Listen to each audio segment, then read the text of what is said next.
Hi everybody, this is Mulenga and welcome to my channel. Thank you for joining me on a journey of personal and spiritual development. Today I'll be talking about the topic when God allows the nest to be uncomfortable. And what does that mean? I'll give you an illustration. The other day I was watching a wildlife documentary and they were showing this type of exotic bird. And what happened is, it had babies, or it had a baby, and then it would go off, get some food and bring, chunks of meat to the baby, and the baby would just lap it all up. And then after a while, the mother started reducing the size of the pieces of meat that she was bringing to the baby. And the narrator explained that the reason for that is to prompt the baby to start going out to forage food, for itself. So the baby had been used to a certain appetite, and a certain level of provision. But by the mother reducing the amount, it was forcing that, baby to go out. So the nest was becoming uncomfortable. If the baby decided not to go out and forage for the food, then that baby would be hungry all the time. And that's deliberate from the parents. And sometimes God allows our situations, to become like that when the nest or a certain condition or situation that we've been used to changes.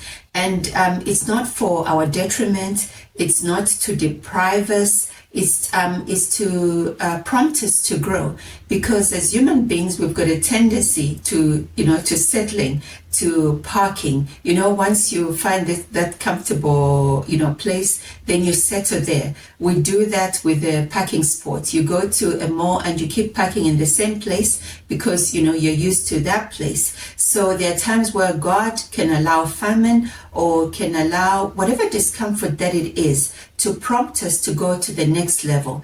And God will never tempt us with evil. So if there's a test, it's to help us raise the bar to move to the next level, because we wouldn't do it if we didn't have that prompting.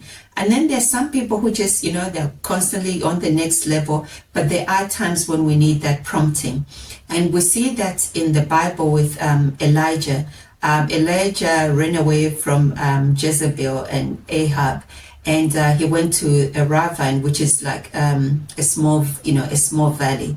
And God commanded the ravens to bring him food in the morning and in the evening. And then there was also a brook there, so he could drink water from there.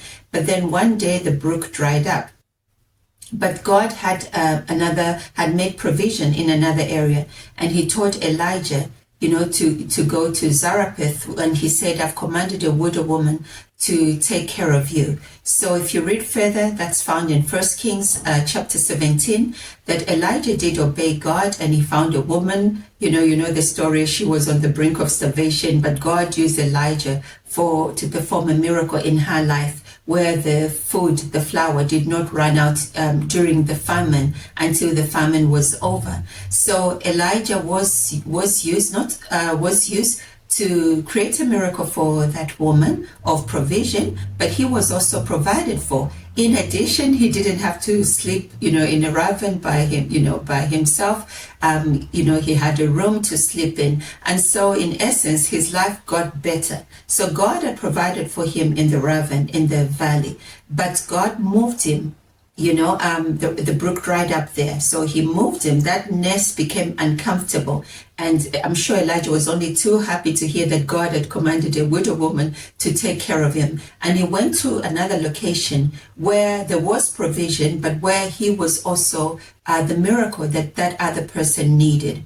So if you've been going through a place where what used to, be a blessing, or what was a blessing in one season now seems to have thorns, it could be that God is elevating you to another place. That nest has become uncomfortable to prompt you to grow, to prompt you to expand your business offering, to prompt you to start studying for that degree that you've been postponing, to start that business. So it's not a put down, It's an elevation. It's a step. Those little thorns pricking you, they're forcing you, like, the mother bird does, forcing the baby, the chick, to go out and not just be dependent, waiting, for that chunk of meat to be dropped, but they can go out there and get as much meat as they want because, they're becoming more independent. So just pray about it and see,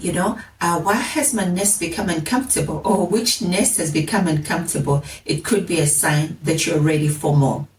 I hope to see you in the next video, and if you enjoyed it, please subscribe if you haven't, and also share it with somebody who might need to hear this message. Until the next video, it's bye-bye.